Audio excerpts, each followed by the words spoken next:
एक महीने की छुट्टी के बाद आज से सभी स्कूल खुल गए हैं। वहीं स्कूल में जाने वाले बच्चों के लिए शिक्षा विभाग की ओर से व्यवस्था भी दुरुस्त कर दी गई है। दरअसल आपको बता दें कि लगातार कोरोना के मामलों में बढ़ोतरी दर्ज की जा रही है।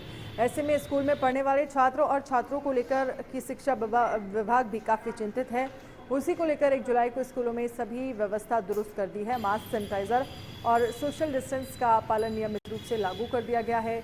साथ ही स्कूल के गेट के बाहर पोस्टर भी लगा दिए गए हैं। यदि बगैर मास्क कोई स्कूल आए तो एंट्री नहीं मिलेगी। श्रीपाल जी, आज 1 जुलाई है, स्कूल आज से खुले हैं 1 महीने की छुट्टी के बाद। किस तरह की व्यवस्था स्कूल में बनाई गई है? जब स्कूल में बच्चे आ रहे हैं तो किस तरीके से होती है? सर बहुत अच्छी व्यवस्था है, सारे पीरियड्स लगते हैं और सारे टीचर्स भी अच्छे से पढ़ाते हैं। सर बहुत अच्छी है, यहाँ पर सारी फैमिली फैसिलिटी है, सैनिटाइज़र वगैरह सब चीज़ दिए जा रहे हैं। मास्क के लिए भी किया जा रहा है कि मास्क लगाओ और ज़्यादातर सोशल डिस्टेंसिंग के लिए भी बोला जा रहा है। अच्छी व्यवस्था है, सब ने मास्क पहन रखे हैं, सब डिस्टेंस पे बैठे हैं और सैनिटाइज़र भी हो रहा है। बल्लभगढ़ शहर में सड़कों में जगह जगह पर कट बने हुए हैं। इन कटों से लोगों को निकलने में खासी परेशानी का सामना करना पड़ता है। इनकी वजह से ट्रैफिक जाम की स्थिति बनी रहती है। निगम प्रशासन ने इन कटों को 15 दिनों में दुरुस्त करने का दावा किया है। शहर में जगह जगह पर कट बने हुए हैं। इन कटों को लेकर 23 जून को सेक्टर 12 लघु सचिवालय में जिला विकास एवं निगरानी समिति की बैठक में भी मुद्दा उठाया गया था। समिति की अध्यक्षता कर रहे केंद्रीय राज्य मंत्री कृष्णपाल गुर्जर ने निगम के अधीक्षक अभियंता ओमवीर सिंह से इन कटों को भरने के बारे में पूछा था। मंत्री ने निर्देश दिए थे कि इन कटों को भरने का टेंडर भी हो चुका है, जल्द ही इन कटों को भरा जाएगा।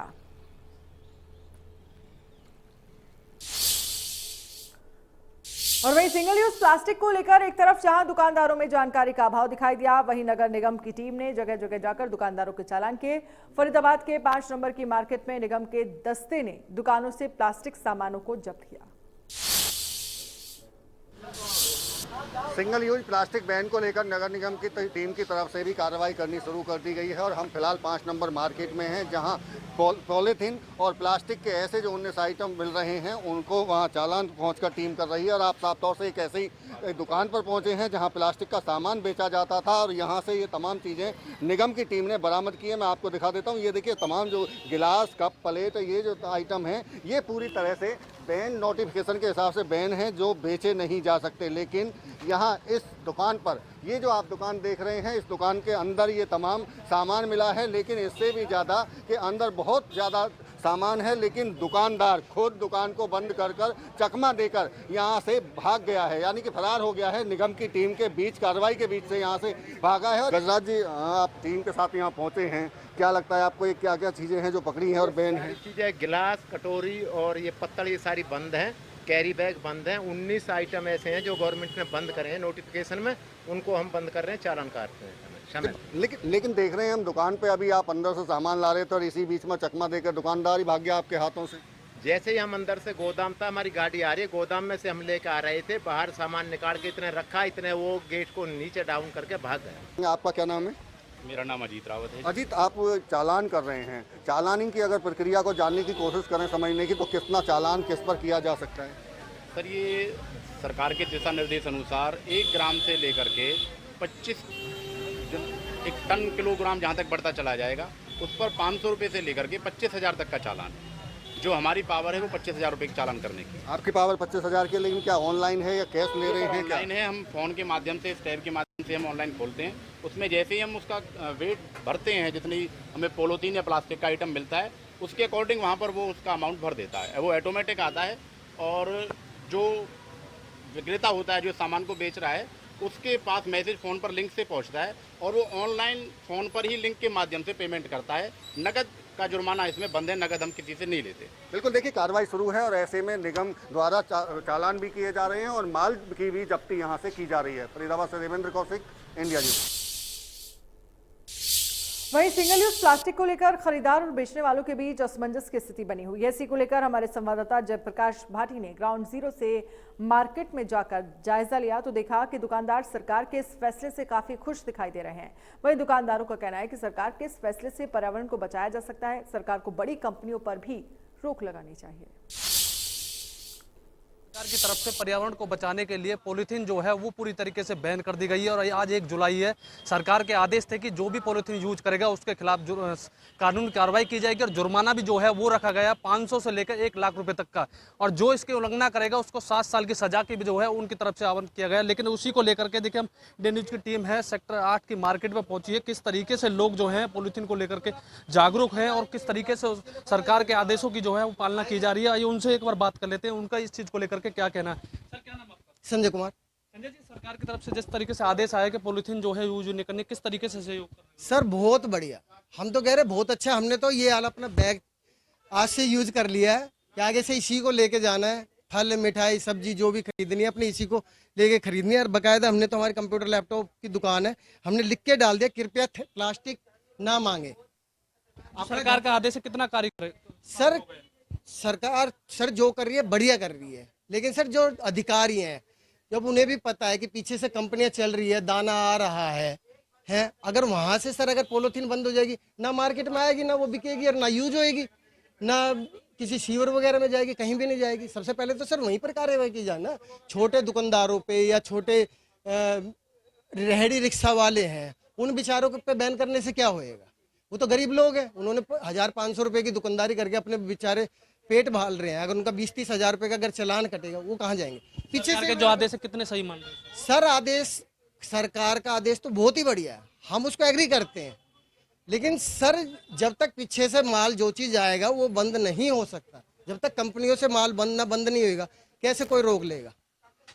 लेकिन सरकार की पहल बहुत अच्छी है, हम उसका समर्थन करते हैं। देखिए इनका साफ तौर पर कहना कि सरकार की जो पहल है उसका ये सहयोग कर रहे हैं, उसका धन्यवाद करते हैं। लेकिन सरकार को भी कहीं ना कहीं जो फैक्ट्रियां हैं उन पर अंकुश लगाने की जरूरत है। और जिस तरीके से पॉलीथीन की सरकार बात कर रही है कि बैन की, लेकिन जो चीज़ें हैं चिप्स की बात हो या पानी की थैली की बात हो या और तमाम उन चीज़ों की बात हो तो उन पर सबसे पहले रोक लगाने की सरकार को जरूरत है। और जिस तरीके से गरीब मार जो है वो सरकार मार रही है, जो फैक्ट्रियों से जो पन्नियों का जो सामान जो है उनके अंदर पैक होकर आता है और सरकार को उन पर भी ध्यान देना चाहिए, उन पर रोक लगानी चाहिए। उसके बाद ही पर्यावरण पर कहीं ना कहीं रोक लगाई जा सकती है। बल्लभगढ़ से इंडिया न्यूज के लिए जयप्रकाश भट्ट। देश भर में आज से भले ही सिंगल यूज प्लास्टिक पर बैन लगा दिया गया है, लेकिन अभी खरीदार और बेचने वालों के बीच असमंजस की स्थिति बनी हुई है। उन्हें किसी भी विभाग की तरफ से अधिकारियों ने विकल्प नहीं बताए हैं, केवल चालान काटने की बात की जा रही है। आपको बता दें कि 75 माइक्रोन से नीचे के तमाम तरह के 19 उत्पाद प्लास्टिक के पूरी तरह से बैन किए गए हैं और 500 से 25,000 तक के जुर्माने का भी प्रावधान किया गया है। आज से ही चालान भी शुरू हो रहे हैं, लेकिन ग्राहकों का कहना है कि छोटे मोटे काम करने वाले लोग अब क्या करेंगे। आज से सिंगल यूज प्लास्टिक पर पूरे देश भर में बैन लगा दिया गया है और इसके आदेश बाकायदा नोटिफिकेशन जारी कर दिए भी गए हैं। हम बल्लभगढ़ के 100 फुट रोड पर हैं, जहां प्लास्टिक की दुकानें हैं, जहां से पॉलीथीन और तमाम तरह की चीज़ों की बिक्री की जाती है। और आप साफ तौर से ये देख सकते हैं कि ये एक तरह से कहें तो मार्केट सी है यहाँ, चूँकि तमाम जो ग्राहक हैं वो यहाँ पॉलीथीन से लेकर तमाम तरह के प्लास्टिक के आइटम खरीदने के लिए आते हैं, चाहे कप प्लेट की बात करें। लेकिन इस बीच में 19 आइटम ऐसे हैं जिनको बैन किया गया है। आज से इसकी शुरुआत हो गई है। चालान 500 से 25,000 रुपए तक के चालान की भी बात सामने आ रही है। देखिए ये दुकानदार हैं, क्या है, क्यों असमंजस में हैं आप? एक्चुअली क्या है कि जो सरकार का 19 आइटमों का सिंगल यूज प्लास्टिक के लिए आइटम लिस्ट आई हैं, वो सारी डिस्पोजल आइटम्स में कंसिडर होती हैं, जो कि ईयरबड है या बैलून स्टिक है या कप है, ग्लासेस हैं या प्लेट्स हैं। बाकी का जो पैकिंग करने के लिए जो पॉलीथीन कैरी बैग का इस्तेमाल है उसके लिए अभी हरियाणा सरकार की तरफ से नोटिफिकेशन नहीं आया है। ना केवल लोगों में है बल्कि जो दुकानदार हैं वो भी तमाम इसी बात को कह रहे हैं कि आखिर अपने जो व्यापार है, अपना जो रोजगार है, अपनी जो दुकानदारी है वो बिना इन पॉलीथीन के कैसे चलाएंगे। विकल्प कोई बताने को तैयार नहीं है। अधिकारियों की तरफ से भी अभी ऐसी कोई जानकारी इन तक नहीं पहुंची है। फरीदाबाद से Devendra Kaushik, India news. Monsoon की पहली बरसात के बाद बल्लभगढ़ के किसानों के बीच चेहरे खिल गए हैं। पहली बरसात होते ही किसानों ने धान की बुवाई शुरू कर दी है, लेकिन साथ ही साथ किसानों के चेहरे पर बिजली न आने की वजह से शिकन दिखाई दे रही है। किसानों का कहना है कि बिजली विभाग की तरफ से पूरे तरीके से उन्हें बिजली मुहैया नहीं हो पा रही है, जिसके चलते उनकी खेती पर इसका सीधे तौर पर प्रभाव पड़ता है। लगातार कई बार बिजली विभाग के आला अधिकारियों को इस मामले की जानकारी दे दी गई है, लेकिन इसके बावजूद भी उनकी समस्या का कोई समाधान नहीं हो पा रहा है। हरियाणा के पूर्व डीजीपी शील मधुर राष्ट्रीय ध्वज को लेकर चलाए गए मिशन तिरंगा मेरी शान को लेकर अपनी टीम के साथ फरीदाबाद पहुंचे। वहीं पत्रकारों से बातचीत में शील मधुर ने कहा कि 22 जुलाई 1947 को भारतीय राष्ट्रीय ध्वज का स्वरूप तय हुआ था, इसीलिए उनकी सरकार से मांग है कि विदेशों की तर्ज पर भारत में भी राष्ट्रीय ध्वज दिवस मनाया जाए। उन्होंने कहा है कि उनकी तिरंगा सेना टीम लोगों को सम्मानजनक तरीके से घर घर पर तिरंगा फहराने के लिए जागरूक कर रही है और उन्हें फ्लैग कोड के बारे में भी बता रही है। रिटायर्ड डीजीपी ने अफसोस जाहिर करते हुए कहा कि यूं तो हम देश में आजादी का 75वां अमृत महोत्सव मना रहे हैं, लेकिन हमारे देश में राष्ट्रीय ध्वज दिवस नहीं मनाया जाता। इसको लेकर वो सरकार से मांग करते हैं कि 22 जुलाई को राष्ट्रीय ध्वज दिवस घोषित किया जाए।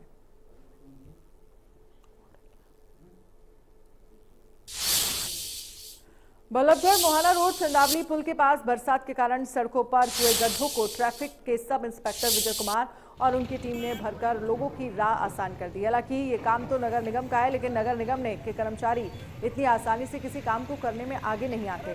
तभी पुलिस कर्मियों को ट्रैफिक व्यवस्था को संभालने के लिए ये कदम उठाना पड़ा।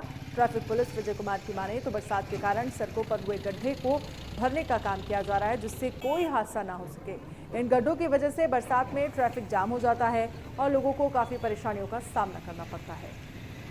ये बरसात के समय जो बरसात हुई है उससे गड्ढे हो गए और हमने जेसीबी ले जा करके और ये रोडों से ठाई है, जो जीपीएस जो मिट्टी और उसमें वो है रोडा, वो हमने उठाए और उन गड्ढों में भरवाएं जिससे कोई हादसा ना हो। चंदावली पुल जो पार करने के बाद जो चौराहा बनता है सदर की तरफ जाते इधर जाते हैं तो वहाँ पे गड्ढे हैं और वहाँ जाम लग जाता है, तो धीरे ट्रैफिक हो जाता है। ट्रैफिक का दबाव ज़्यादा है यहाँ पे, क्यों आईएमटी बंद हो गया, तिगाम पुल बंद है, इस कारण से इसी पुल से ट्रैफिक चल रहा है। हम चाहते किसी के तरह से कोई हादसा या हानि ना हो, किसी आदमी को या गाड़ी को, तो हम समय पे पहुँच के हमने वो गड्ढे भरा दिए। बुलेटिन में फिलहाल इतना ही। आप बने रहिए इंडिया न्यूज हरियाणा के साथ। नमस्कार।